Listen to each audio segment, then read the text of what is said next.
Coming up today, U.S. Secretary of State John Kerry is in Seoul for talks with President Park Geun-hye and Foreign Minister Yun Byungse on North Korea, President Park's upcoming trip to the United States and other issues of concern.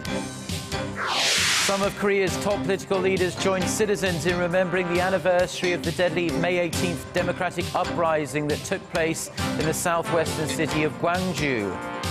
South Korea's credit default risk has tumbled to a 7-year low, suggesting the country's economic fundamentals are strengthening. Stay tuned for these stories and more.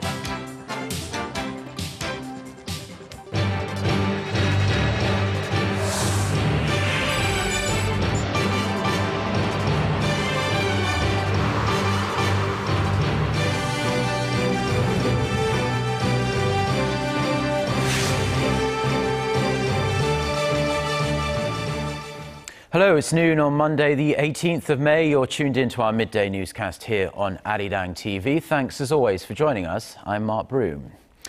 And we start at Korea's top office, where President Park Geun-hye has been holding talks with visiting U.S. Secretary of State John Kerry, meeting for the first time in more than 1 year. The president and the U.S. official are known to have reaffirmed Seoul and Washington's alliance.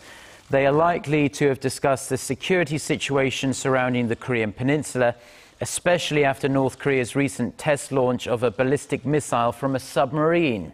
Multilateral efforts to denuclearize the North and the regime's human rights abuses are other likely topics on the table. President Park, who visits Washington in mid-June, is expected to have also brought up her upcoming trip. It's also likely that she talked about ways to improve Korea's ties with Japan, strained due to Tokyo's continued attempts to whitewash its history. The US has been stressing the need to bolster security cooperation among the three countries in addressing North Korean threats. And Kerry is currently holding talks with his South Korean counterpart Yun Byungse. Topping their agenda are North Korea's latest military provocations, including that recent missile test, as well as other regional and global issues. They are also fine-tuning the details of President Park's US visit next month. Following these talks, the two top diplomats will hold a press conference. Kerry will then visit the US military base in Yongsan and give a lecture on cybersecurity at Korea University before departing for home later in the day. South Korea has proposed holding talks with North Korea this week on the ongoing wage tussle at the inter-Korean Kaesong industrial complex. Seoul's Unification Ministry says it suggested the joint committees on the management of the factory park sit down for discussions on Wednesday. Now, this proposal was made last week, but Pyongyang has not yet replied to it. The ministry said the meeting must be held swiftly to settle several pending issues, including North Korea's unilateral demand for a wage hike.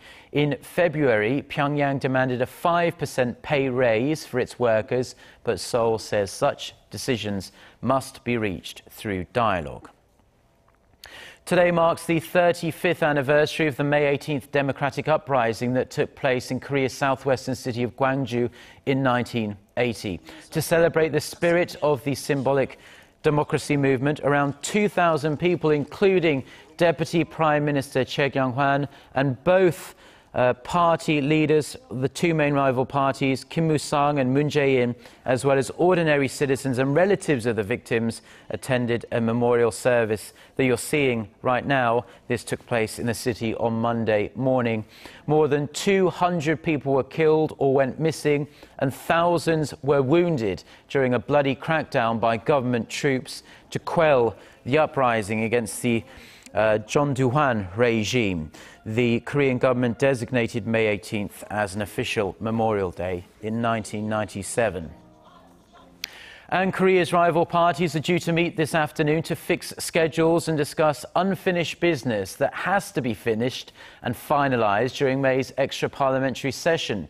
Deputy chief negotiators from the ruling Saenuri Party and the main opposition New Politics Alliance for Democracy plan to focus on reaching a compromise on a stalled bill aimed at reforming the deficit-ridden pension system for civil servants. The opposition party has been looking to link those reforms to an eventual overhaul of the national pension system. Now, last week, top officials from the ruling party, the government and the presidential house of Cheongwade made their own agreement on how to handle the reforms. The top office in the government said society as a whole has to reach consensus in order to reform the much larger national pension system, and they urged the ruling party to start negotiations with the opposition. Now, the Korean economy, like many around the world, may be sputtering along at the moment, but it seems the country's economic fundamentals are stronger than they have been in several years. Our Song Ji-son reports. Korea's credit default risk has returned to a level similar to the pre-2008 global financial crisis, reflecting the country's improved economic fundamentals. Citing data by market tracker Market, Korea-based Yonhap News Agency reports that Korea's credit default swap, or CDS premium for foreign exchange stabilization bond with a 5-year maturity, stood at 46.24 basis points as of last Friday. That's the lowest level since the end of 2007. The CDS premium is a kind of credit spread an investor demands to cushion against the default risk of a given asset, in this case, Korea. The lower the premium, the less likely that asset, or country in this case, is going to default on its debt. Korea's central bank officials say the nation's current account surplus streak, which has continued for more than 3 years, and the influx of foreign funds reflect the country's financial health. Moody's also raised Korea's credit outlook from stable to positive last month, saying Asia's fourth largest economy has improved on managing its public debt. Korea's stability contrasts with the increasingly volatile global financial market, with the sell-off of European bonds over the past few weeks sending its yield to new yearly highs. Song Ji-son, Arirang News. A former chairman of Korea's Financial Services Commission is expected to testify this week before an international hearing in a multi-billion-dollar case brought by U.S. private equity firm Lone Star against the Korean government. Speaking to reporters upon his arrival in Washington, Gwangju said he will explain that the Korean government treated foreign investors in a fair and legitimate manner. Now, Lone Star is seeking nearly $4.7 billion in damages for lost profits and taxes over an asset sale. 26 Koreans have been named as witnesses in the case, including former Deputy Prime Minister Han Dok-soo. The 10-day hearing began last Friday, and a second 10-day hearing will start on June 29th. Korea has become the second largest exporter of cosmetics to China, thanks largely to the popularity of Korean celebrities and K-pop singers in the world's most populous country. Industry data shows China's inbound shipments of cosmetics totaled $686 million in the first quarter of this year. Of that, 19% or $131 million worth came from Korea. France remained the largest exporter of cosmetics to China with 34% market share. Japan and the US were in third and fourth, respectively.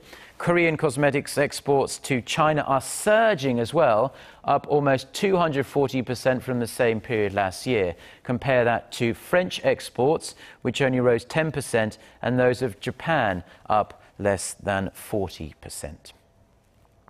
Now, the word drone continues to evoke images of fierce-looking flying objects used by the military for bombing, spying and other secret missions. But unmanned aerial vehicles are much more common these days, and in Korea, the civilian drone industry is just starting to take off. Our Gwangju has this report. Right now, the camera filming me isn't on a crane or helicopter.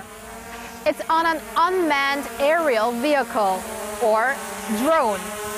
Although Korea's drone industry is still young, it has immense potential. That potential is being reflected in the rapidly growing interest in drones. Once drones become fully commercialized, numerous businesses are expected to sprout out of them. UAVs could be connected with wearables used for geolocation to pollinate crops, fight wildfires, or replace guard dogs. The boom kicked off as drones have become quite affordable and they are much easier to fly. Even people who have never tried steering or remote control device can learn how to fly a drone in 10 to 20 minutes. Experts say there isn't yet enough domestic demand for drones to evaluate the size of the market, but they also expect that to change quickly. Globally, the market directly and indirectly involving drones is expected to be worth $140 billion by 2020. If the government subsidizes the industry, we can create a market worth billions of dollars in the years to come. Currently, the U.S. is the world's #1 military drone maker, and China is the top commercial drone maker. Korea may soon have the technology to join the club. This drone is the most appropriate one to use in Korea, as it's able to withstand strong winds. This one is capable of conducting military surveillance. This drone has been designed to be used in the forest. And this small portable drone can be folded. Korea has some obstacles to overcome as it lags behind in applying certain techniques in end products. Another issue is the regulations around UAVs. Right now, it's illegal to fly drones without permission in most cases. Kwon So-ah, Arirang News. Now, in a worrying development, the key Iraqi city of Ramadi has fallen into the hands of the Islamic State group after Iraqi security forces downed their weapons and fled the city. Iraqi police and military forces pulled out, leaving behind equipment and weapons following a series of suicide bomb attacks over the weekend. Officials and security leaders say Islamic State has already started carrying out executions of people loyal to the government. Now, up until now, Ramadi, a city of around 500,000 people, was one of just a handful of places in Iraq's Anbar province that had managed to hold out against Islamic State. In response to the development, Iraq's Prime Minister has authorized the mobilization of Shiite militias to try and retake the city. A city mayor in Japan who sparked an international backlash for his hardline statements about Japan's wartime sexual enslavement of women has announced his intention to walk away from politics following a defeat in a referendum on a city reform project. Now, Osaka Mayor Toru Hashimoto said at a news conference on Sunday that he's going to keep his promise and resign from his post when his term ends in December. This after the city voted against the referendum proposal to turn the city into a metropolis. The outspoken nationalist mayor made headlines around the world around 2 years ago when he suggested that the Japanese imperial military's keeping of sex slaves during wartime was a military necessity. The referendum result is expected to deal a blow to Prime Minister Shinzo Abe, who was throwing his weight behind this Osaka referendum with the aim of winning Hashimoto's support in a drive to propose a national referendum to revise Japan's pacifist constitution. The Korea Cup International Yacht Race is underway in eastern waters of Korea, and this year's event has a special meaning as it's being held in the year marking the 70th anniversary of Korea's independence from Japan. But the highlight of the six-day event is the so-called Dokdo race, where sailors make their way around Korea's easternmost island. Our Connie Kim takes us there. It's time for a yachting competition in Korea. Sailors from all four corners of the world gathered in the eastern coastal city of Ulsan this weekend for the 8th Korea Cup International Yacht Race. Participants are competing in either of two races. The inshore race is a 2 to 4 kilometer course in waters around Ulsan. But the highlight of the event is the offshore course, also called the Dokdo race. On this course, sailors depart from Ulsan, make their way to Ullungdo Island and Korea's easternmost Dokdo Island, and then sail back to their departure point in Ulsan. It's not an easy task, especially for first-time participants, but the sailors say it's all about the experience. It's just the fact of being invited to Korea, to this exotic place for us and participate on the regatta going to Dokdo Islands. Just got my lights on and said, okay, let's go for it. For the Korean sailors, participating in the race is something of a show of affection for the Korea-controlled Dokdo Island, which Japan claims as its territory. I love yachts, I love the sea, and I love our Dokdo. I participate in this race every year in an effort to protect territory Dokdo. 17 yachts are competing in this offshore race dubbed Marathon on the Sea. They'll be sailing about 1,000 kilometers in just 60 hours. As the yachts made their turn around Dokdo on Sunday, a special ceremony was held to mark the 70th anniversary of Korea's independence from Japan in 1945.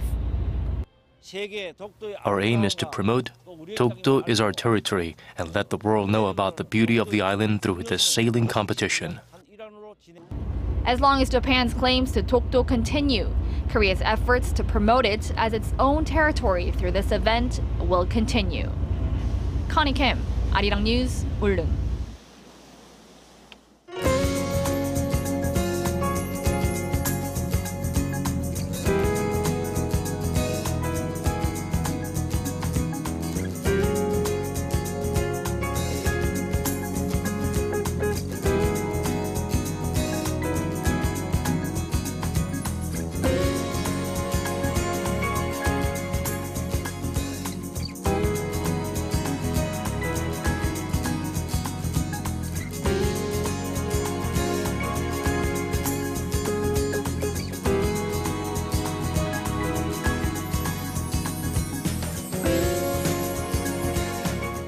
Well, that's all we have for now. I'm Mark Broome. Have a wonderful start to the week, and thank you, as always, for watching. And we do hope to see you at the same time tomorrow. Goodbye.